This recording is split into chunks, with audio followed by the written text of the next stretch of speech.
빈들의 마른 풀같이 말라버리고 식어진 그런 심령을 느끼지는 않습니까?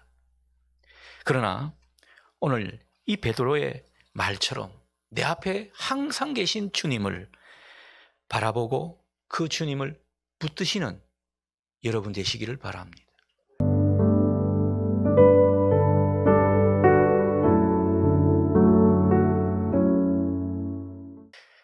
어제 오늘 오랜만에 비가 촉촉이 내렸죠. 어떤 의미에서 좀 반가운 비가 아닌가 싶습니다. 오늘 우리 마음에도 성령의 단비가 촉촉이 내리는 이 은혜가 있기를 빕니다. 오늘은 성령 강림 주일입니다. 우리 찬양대가 아주 힘차게 불러가지고 이 성령 충만한 그런 어떤 사건이 있었던 걸 기념하는 성령 강림 주일을 많이 뜻을 되새겨 준 것 같습니다. 이 찬양을 부를 때 전주와 좀 다른 노래 실력인 것 같아가지고 제가 면면을 봤는데 그분인데 오늘따라 찬양이 많이 살아 보이고 성령님이 함께 하시는 은혜가 있었던 것 같습니다. 여러분, 성령 강림 주일을 우리에게 허락하시는 이유가 뭘까요?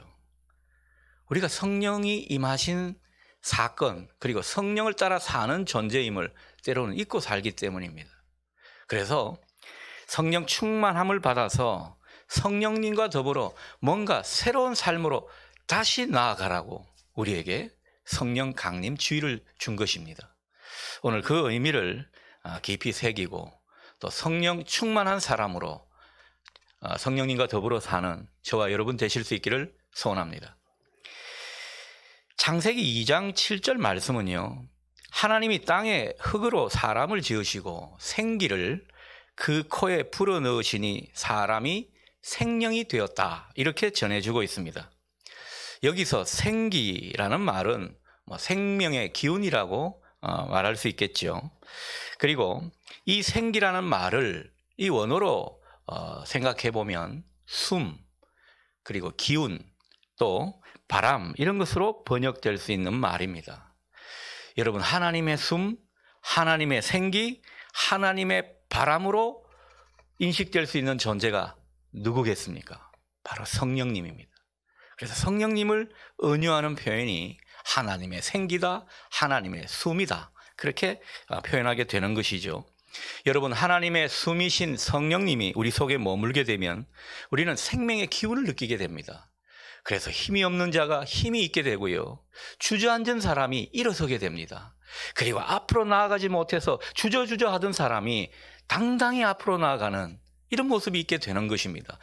성령의 기운이 그 속에 함께하기 때문입니다. 하나님의 생기 곧 성령님이 우리 속에 역사하게 되면 우리는 또 눈이 열리게 됩니다. 영안이 열린다고 하죠. 여러분, 영안이 열리게 되면요, 우리는 또 다른 세계를 보게 되는 것입니다. 하나님의 세계를 보게 되고 세상을 보는 관점이 달라지게 되는 것이죠. 그래서 그전에는 우리 눈에 보이는 것만 보고 살다가 눈에 보이지 않는 세계를 보면서 우리는 또 다른 가치관으로 살게 되는 것입니다. 저는 여러분들이 하나님의 세계를 보는 그 은혜가 있으면 좋겠습니다. 하나님의 세계를 보는 그 모습 속에서 우리 인생을 다르게 좀 바라볼 수 있기를 바랍니다. 여러분, 우리가 관점이 달라지면요, 우리 삶은 그냥 죽지 못해 사는 것, 그게 아니라는 겁니다. 우리 삶이 얼마나 축복이고 하나님의 선물인지 우리는 비로소 깨닫게 되는 것입니다. 누군가 말했습니다. 눈을 떠서 세상을 바라보게 되면 세상은 하나님의 신비로 가득 차 있다. 그런 말을 했는데 참 공감이 가는 말입니다. 하나님의 신비에 눈을 뜨는 우리가 되면 좋겠습니다. 하나님의 영이 우리 속에 있게 되면 우리는 하나님의 신비에 눈을 뜨게 되고요, 하나님께서 창조하신 그 세계를 또 다른 모습으로 보게 되는 거죠. 그래서 우리 인생이 얼마나 하나님의 축복인가를 깨닫고 감사하게 되고 찬양하게 되고, 그 찬양이 다른 사람에게 힘을 주게 되고 믿음을 일으키는 역사로 이어지게 될 줄 믿습니다. 무엇보다 하나님의 생기가 그 속에 역사하는 사람은요, 염려와 걱정, 불안과 두려움에서 벗어날 수 있습니다. 이 두려움에서 벗어나 담대하게 살아갈 수 있는 이 모습이 있게 된다라는 거죠. 얼마나 큰 은혜인지 모릅니다. 두려움 없이 담대하게 사는 그 모습을 우리에게 허락하시는 하나님은 성령님이 우리 속에 차오르게 하는 이 모습을 통해서 그런 모습으로 살게 해 주십니다. 여러분, 불안해 하시는 일이 있습니까? 뭐가 염려하고 걱정할 일입니까? 뭐가 내일에서 잊혀지지 않습니까? 하나님의 영이 함께 하셔서 하나님의 숨이 여러분 속에 역사하셔서 두려움과 또 모든 불안감을 떨쳐버리고 담대하게 살아가시는 저와 여러분 되실 수 있기를 바랍니다. 누구보다 담대하게 살아간 사람이 바로 베드로입니다. 오늘 본문의 주인공인 베드로가 그랬죠. 여러분, 우리가 읽었던 이 본문은요, 베드로가 설교한 내용입니다.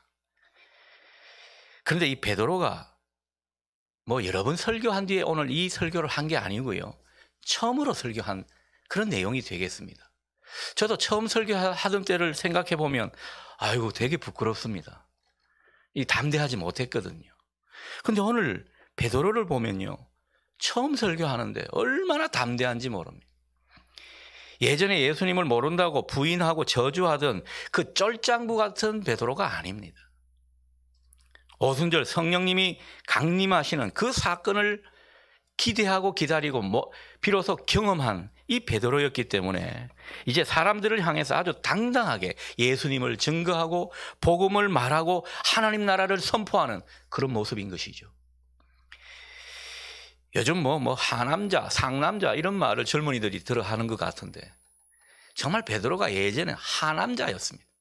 이렇게 찌질한 사람이 없을 정도로 그렇게 하남자인 사람이 이제는 아주 상남자가 돼 있는 그런 모습입니다. 얼마나 놀라운 변화인지 모릅니다.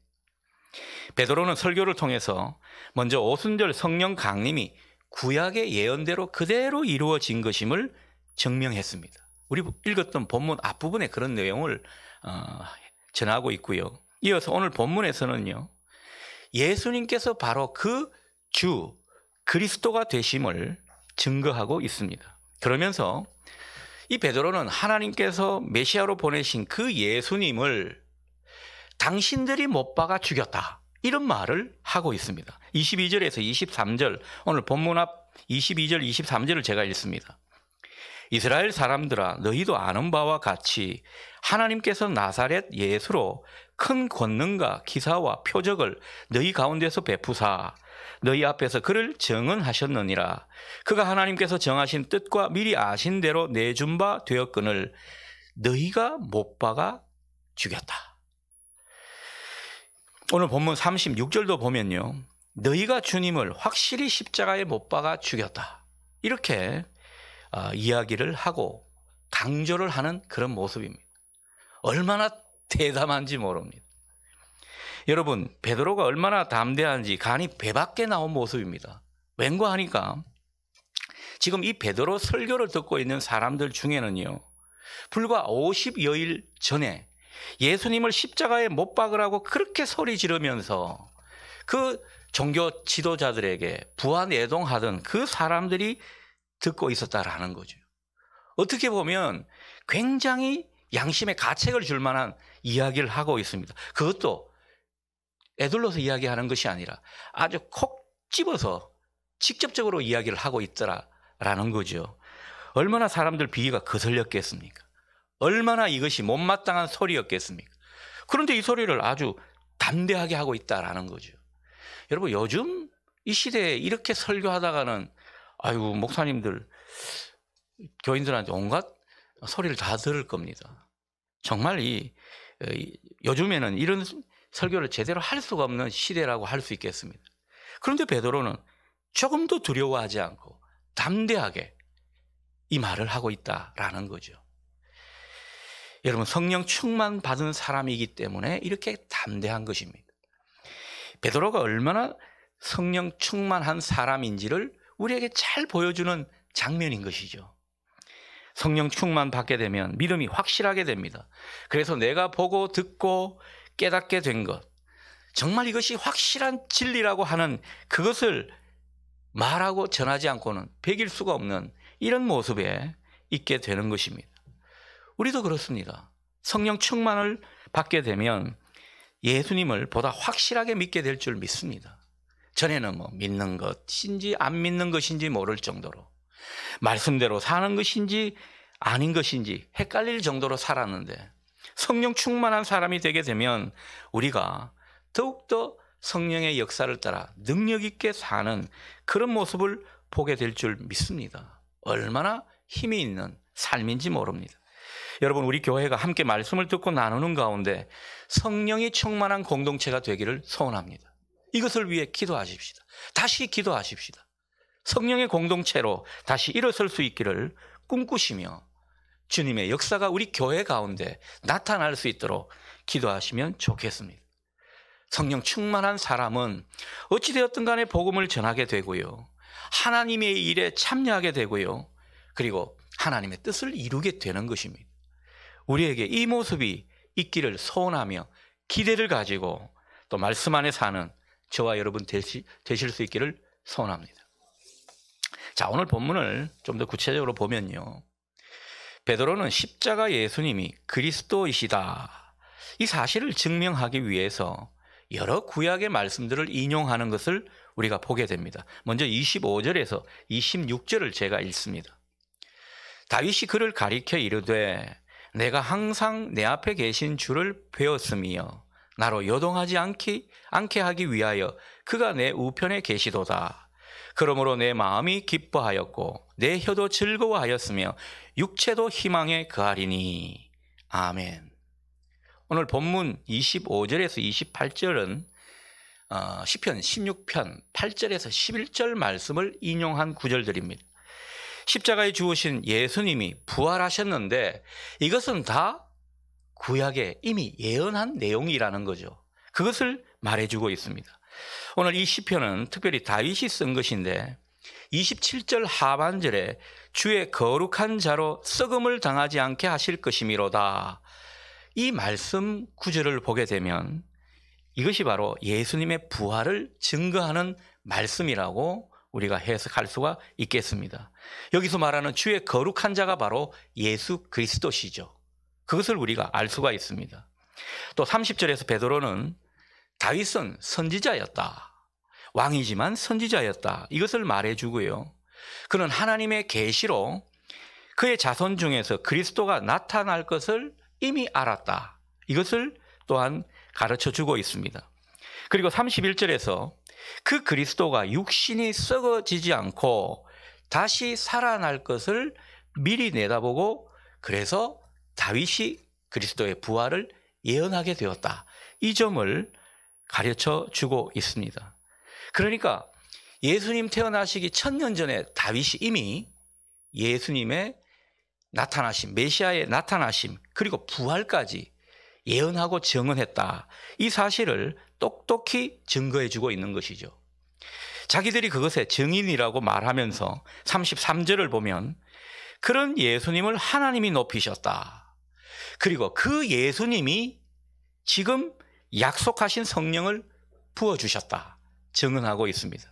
자기들이 그렇게 성령을 받았는데 이 성령은 우리 주님께서 부어주신 사건이라고 증거하고 있는 거죠. 부활의 주님은 성령님을 부어주시는 분이시라고 소개하고 있는 것입니다. 자, 또 베드로는 시편 110편 1절을 인용해서 35절 말씀을 통해 예수님의 승천을 증거하고 있습니다. 그 앞부분은 34절을 보면 다윗 자신은 하늘로 올라간 적이 없다고 이야기합니다. 당연하죠. 사람이니까 어떻게 하늘로 올라가겠습니까? 그런데 주께서 내 주에게 말씀하신 부분을 자기가 성령의 감동으로 알고 그리고 그것을 전하고 있다, 예언하고 있다, 이 사실을 또한 말해주고 있습니다. 여기서 말하는 앞에 주는 누굽니까? 하나님이죠. 뒤에 주는 예수님입니다. 하나님이 예수님에게 말씀하신 것을 자기가 알고 또 그것을 예언하고 있다라는 거죠. 예수님이 말씀하신 대로 결과적으로 예수님은 승천하셨습니다. 하나님 보좌 우편에 앉으셨다, 그것을 말해주고 있는 것입니다. 자, 베드로는 이처럼 구약 성경을 인용하면서 예수님이 진짜 하나님이 보내신 메시아다, 그것을 말해주고 있고요. 그 예수님의 부활과 승천은 구약에 이미 예언되었다. 이 사실을 또한 증거하고 있습니다. 특히 다윗을 거론하죠. 다윗을 왜 거론했겠습니까? 여러분, 이스라엘 사람들은 다윗이라 그러면 끔뻑 죽습니다. 이스라엘 사람들이 끔뻑 죽는 사람이 세 분이 있는데 한 분은 아브라함이고 한 분은 모세고 그리고 다윗입니다. 그런데 그 다윗이 이미 예언자로서 이 사실을 알고 예언해 주셨다. 그리고 그 예언하신 예수님이 메시아고 그리고 부활 승천하셨다. 이것을 이미 다윗이 말하고 있지 않느냐. 구체적인 성경적인 근거를 가지고 이렇게 말하고 있는 모습입니다. 여러분, 베드로가요, 예전하고 너무너무 다르지 않습니까? 예전에는 좌충우돌 이런 어떻게 보면 참 엉터리 같은 말도 들어하곤 했는 그런 사람인데 지금은 굉장히 논리적이고 신학적이고 성경에 아주 구체적인 근거를 갖고 말씀을 전하는 그 모습을 보여주고 있습니다. 여러분, 이 변화를 어떻게 봐야 할까요? 베드로가 그처럼 성령 충만한 사람이 되었다라는 거죠. 성령 충만한 사람은 이렇게 입술에 권세가 있습니다. 변박할 수 없는 구변과 지혜가 그 가운데 자리 잡게 되는 것이죠. 우리가 이것을 소원하면 좋겠습니다.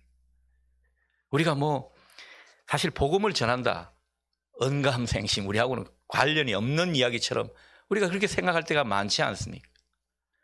우리도 얼마든지 성령 충만을 받게 되면 이런 변박할 수 없는 구변과 지혜를 갖게 되는 것이죠. 저도 말씀을 전하기 전에 꼭 기도하는 게 바로 이 내용입니다. 주님, 오늘도 성령 충만하게 하셔서 변박할 수 없는 구변과 지혜로 주의 말씀을 전하게 해 주십시오. 사람의 말이 아니라 하나님의 소리를 하게 해 주십시오. 그렇게 제가 기도를 하는데 여러분, 이 기도가 우리 모두의 소원이 되면 좋겠습니다.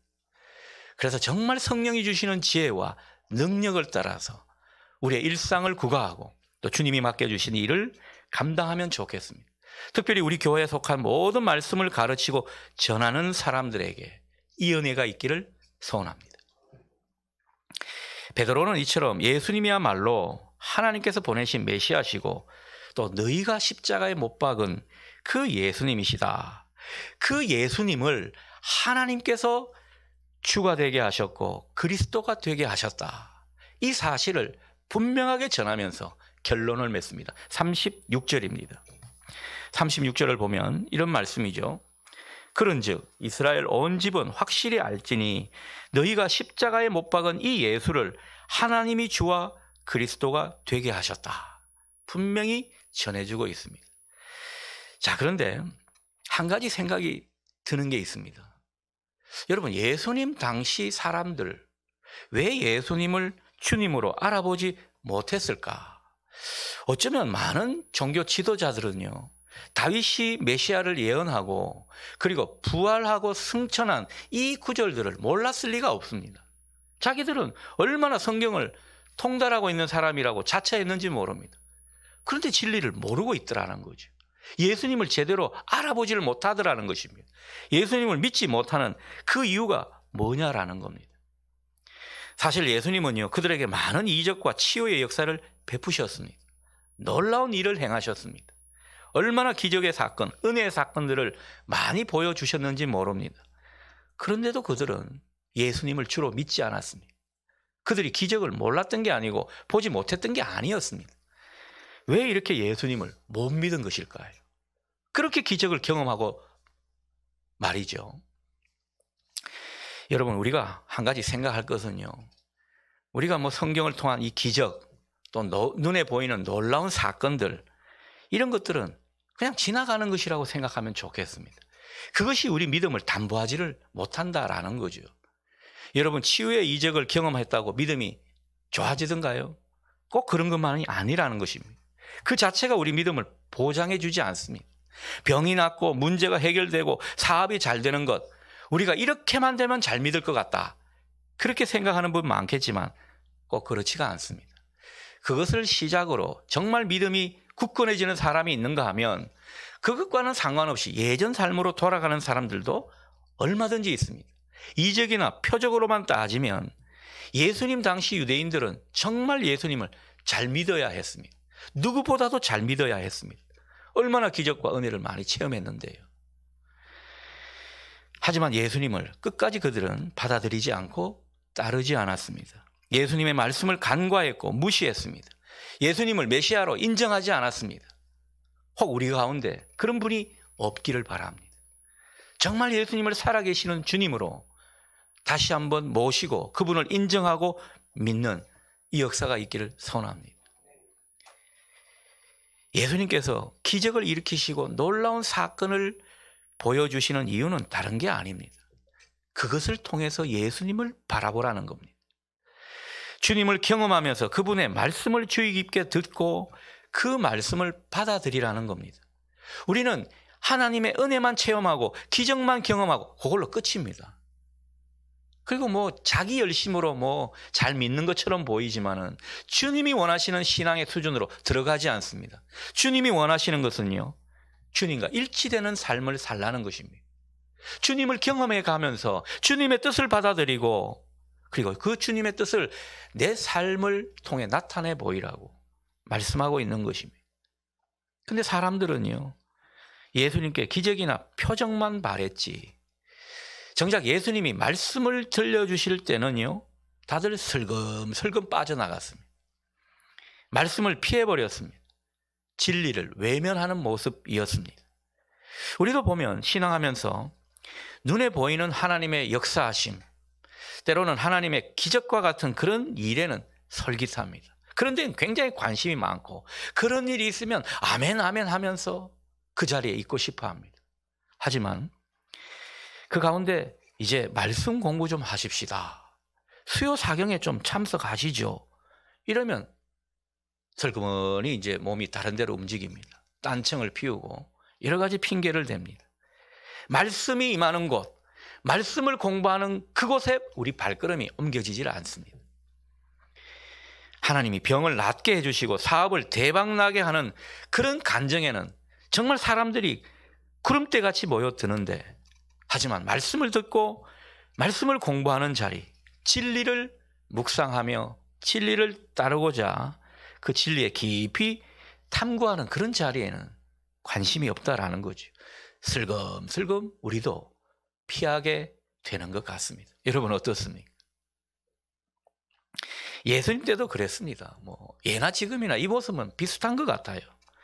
예수님도 기적을 베푸신 이후에 이제 말씀을 전하는데 사람들이 하도 말씀을 안 듣고 외면하면서 슬금슬금 그 자리를 다 떠나가니까 제자들에게 물었죠. 예수님이 니들은 왜 안 가냐? 그때 제자들을 대표해서 베드로가 한마디 합니다.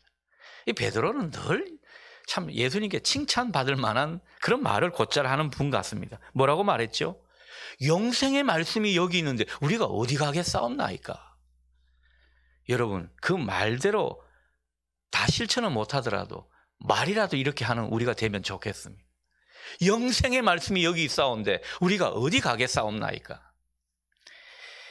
나서기도 잘하고 잘난 척하고 실수가 많았던 그런 분인데 이런 결정적인 한 방이 있었기 때문에 주님이 좋아하셨던 것 아닌가 생각하게 됩니다. 여러분, 제자들도 처음에는 유대인들과 별반 다를 게 없었던 사람들입니다. 그래도 이들은요, 뭐가 달랐는가? 주님과 함께 살면서 주님을 바라보고 주님의 말씀을 들으려고 애를 썼습니다. 영생의 말씀이 여기 있는데 어디로 갑니까? 제자들의 그 마음을 대변해 준 말이라고 생각이 듭니다. 그들은 부족하지만 늘 주님과 함께 하려고 했고 졸더라도 주님 말씀 앞으로 나아간 사람들입니다. 이게 그분들이 아주 위대한 점이죠. 하나님도 이것을 인정해 주셨습니다. 그래서 그들의 의로움이 되게 해 주셨습니다. 그 대표자가 베드로 아닙니까? 오늘 베드로 한번 보십시오. 예전에는 똥인지 된장인지 모르는 그런 모습으로 예수님 앞에서 진리를 말할 때 헛소리를 하는 그런 분입니다. 때로는 장님같이 어렴풋하게 알던 그런 사람이 바로 베드로입니다. 근데 베드로가 어떤 모습입니까? 오늘 구약의 구절들을 쭉 이렇게 나열하는 것, 이게 쉬운 일이 아니에요. 이 구약의 한 구절 한 구절을 구슬이 깨듯 다 꿰고 있다라는 뜻입니다. 그런 모습으로 말씀을 이해하고 너무도 적확하고 또렷하게 그 말씀을 전하는 그 모습을 오늘 우리에게 보여주고 있습니다. 어떻게 이렇게 된 것입니까? 성령이 충만하게 그에게 임했고 날마다 성령님을 따라 살았기 때문에 이렇게 된 것이라는 거죠. 여러분, 묵묵하게 신실한 모습으로 주님을 따르는 사람에게 성령님은 임하시고 함께 하시는 줄 믿습니다. 우리에게 이 모습이 필요합니다. 여러분, 믿음이란 게 단순히 어느 한순간 믿습니다, 아멘 한다고 되는 게 아닙니다. 아멘 잘하는 사람 다른 교회 많죠. 우리 교회도 아멘 잘하는 분 계실 겁니다. 그걸로 끝나는 게 아닙니다. 말씀은, 이 믿음이라는 것은 정말 이 주님을 선택하는 것입니다. 날마다 주님을 선택하는 거죠. 위기의 순간에 어려운 문제 가운데 주님을 선택하고 믿음을 택하고 주님의 말씀을 따르는 것이 참된 믿음 생활인 줄 보실 수 있기를 바랍니다. 그분을 바라보면서 그분과 함께 살면서 그분과 어찌되었든 간에 일치가 되려고 그분의 말씀을 사모하고 그분의 뜻을 살피고 그 뜻을 자꾸 받아들이고 말씀을 통해서 내 안을 그분이 원하시는 삶으로 그렇게 살아가는 모습으로 채워나가는 것, 여러분, 이게 믿음 생활인 줄 보실 수 있기를 바랍니다. 우리는 어쩌면 이런 믿음의 실체를 갖지 못하고 그 사람만 믿는 것처럼 살아가는지도 모릅니다. 오늘 베드로는 우리에게 그 모습을 보여주면서 도전해주고 있는 것입니다. 다시 말해서 믿음은 계속해서 주님과 관계하는 것입니다. 주님과 관계하면서 주님을 더욱 신뢰하는 것이 믿음인 것이죠. 한 번 믿고 마는 것 믿음이 아닙니다. 이를 위해 중요한 것이 말씀과 기도인 것이죠. 말씀과 기도로 거룩하여짐이라. 말씀과 기도로 우리가 변화가 되고 말씀과 기도로 주님과 일치가 되는 모습이라는 거죠. 그것을 위해서 말씀과 기도를 우리에게 허락하신 것입니다. 보이지 않는 주님이 말씀을 주셨고 그 말씀을 따라 보이는 주님으로 믿게 해 주신 것이죠. 그래서 말씀을 통해 우리는 주님을 생각하며 따르게 됩니다. 말씀을 읽고 묵상하기 전에는 그냥 내 하고 싶은 대로 하는 그런 사람인데 말씀 앞에 머물러서 그 말씀을 받아들이고 또 그 말씀을 따르고자 하니까 성령님이 역사하셔서 그 말씀대로 자기도 모르게 다른 사람이 돼 있는 이 모습을 보여주는 것입니다. 이게 하나님께서 원하시는 모습인 거죠. 우리는 기도로 주님을 찾고 대면하는 그런 모습으로 주님과 함께 살게 되는 것입니다. 부디 바라기는 말씀과 기도로 주님과 더욱 친밀해지시기를 바랍니다. 주님의 뜻과 더욱 일치를 보이시기 바랍니다. 성령님이 더욱 역사하셔서 우리의 믿음이 깊어지기를 축복합니다. 오늘 베드로는 이렇듯 성령 충만하여 담대하고도 능력 있게 말씀을 전했는데요. 특별히 구약의 말씀을 많이 인용합니다. 이런 생각을 해보게 됩니다. 베드로는 이렇게 자기가 인용한 말씀 구절 중에서 특별히 어느 말씀에 마음이 꽂혔을까? 이것은 주관적입니다만 아마 25절이 아닐까 싶습니다. 그래서 오늘 설교 제목도 그렇게 정한 것입니다. 내가 항상 내 앞에 계신 주를 배웠으며. 저도 이 말씀 구절이 참 많이 와닿게 됩니다. 아마도 베드로는요, 자기가 힘들 때마다, 흔들릴 때마다 다윗이 이 시편이, 다윗이 전해준 이 시편이 은혜가 되었던 것 같습니다. 얼마나 이것이 힘이 되었는지 모릅니다. 그 중에 특히 내 앞에 항상 계신 주님을 붙들고 바라보는 그 모습이 베드로에게 많이 있었던 것 같습니다. 부활의 주님을 그냥 말로만 믿었던 게 아닙니다. 그 부활의 주님, 지금 우리 눈앞에 보이지는 않지만 내 앞에 항상 계신 주님으로 자기가 보았다라는 거죠. 그 고백이 오늘 이 성경 구절을 통해서 우리에게 또 전해지는 것입니다. 가슴으로 그분을 항상 만난 것입니다. 여러분, 우리에게 이 모습이 있으면 좋겠습니다. 당신 왜 예수를 믿습니까? 내 안에 살아계시기 때문입니다. 이렇게 고백할 수 있기를 바랍니다. 내 안에 살아계신 주님, 나는 그분을 매일매일 보면서 그분과 함께 살기를 바라는 그 모습이 있는 사람에게 성령 충만은 온전히 이루어질 줄 믿습니다. 주님이 내 마음에 지금도 살아계시고 내 삶을 능력으로 다스리시며 함께 하신다는 이 사실을 믿고 그 진리를 붙들고 사니까 이렇게 담대하게 주님을 증거하는 것입니다. 성령 충만한 은혜를 잊고 말이죠. 자, 그런데 25절은 내 앞에 항상 계신 주님은 내 우편에 계신 분이시라고 말하고 있습니다. 그리고 그분은 우리 믿음이 흔들리지 않도록 우편에 계신다고 전하고 있습니다. 자, 그렇다면 내 우편에 계신 분이란 어떤 의미로 우리가 느낄 수 있겠습니까? 바울은 로마서 8장 34절에서 하나님 우편에 계신 주님이 우리를 위하여 대신 간구하여 주신다, 이런 표현을 쓰고 있습니다. 저는 이 두 표현이, 두 말씀이 이어진다고 봅니다. 그러니까 내 앞에 계신 주님은 우리를 위해 늘 중보해 주시는 분이십니다. 우리를 위해 늘 기도해 주시는 분이 바로 주님이십니다. 그 주님이 기도해 주실 뿐만 아니라 성령님을 통해서 우리에게 하나님의 숨을 불어넣어 주시는 것이죠. 그래서 우리는 주님 앞에서 살아가는 그 모습 때문에 우리는 흔들리지 않는 것입니다. 믿음이 굳건해지는 모습인 것이죠. 26절 말씀처럼 우리 마음이 기쁘고 또 희망 가운데 살게 되는 것입니다. 다 내 앞에 항상 계신 주님을 바라보는 그 결과로 말미암아, 그 주님을 보고 사는 은혜로 말미암아 이런 모습이 있게 된 것입니다. 우리에게 이 은혜가 있기를 소원합니다. 혹 지금 여러분의 삶이 뭔가 은혜가 마른 것 같습니까? 빈들의 마른 풀같이 말라버리고 식어진 그런 심령을 느끼지는 않습니까? 그러나 오늘 이 베드로의 말처럼 내 앞에 항상 계신 주님을 바라보고 그 주님을 붙드시는 여러분 되시기를 바랍니다. 그것이 우리에게 필요합니다. 그럴 때 성령이 역사하신다라는 거죠.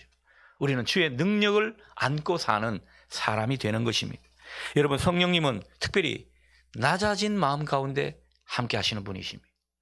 그래서 심령이 가난한 자가 천국을 본다고 말하는 것이죠. 우리가 내 앞에 계신 주님을 바라보되 낮아진 심령으로, 가난한 마음으로 그분을 바라보고 붙들 때 성령이 충만히 역사하실 줄 믿습니다.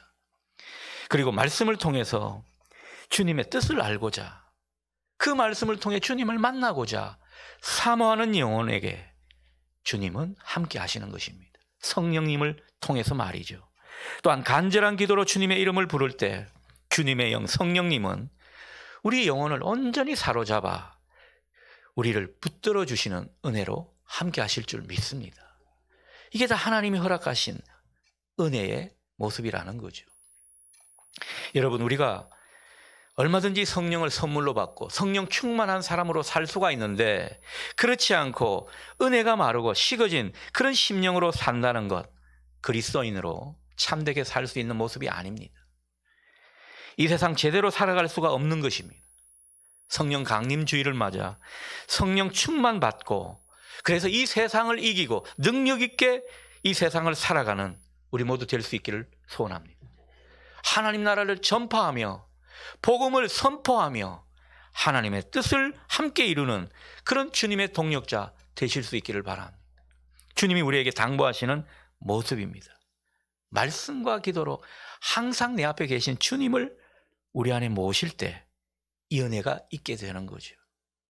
여러분에게 성령을 통한 초월의 능력이 함께 하시고 늘 우리와 함께 하시는 주님을 보는 은혜가 있고 날마다 성령 충만한 가운데 새로운 삶을 뚜벅뚜벅 살아가는 저와 여러분 되실 수 있기를 소원합니다.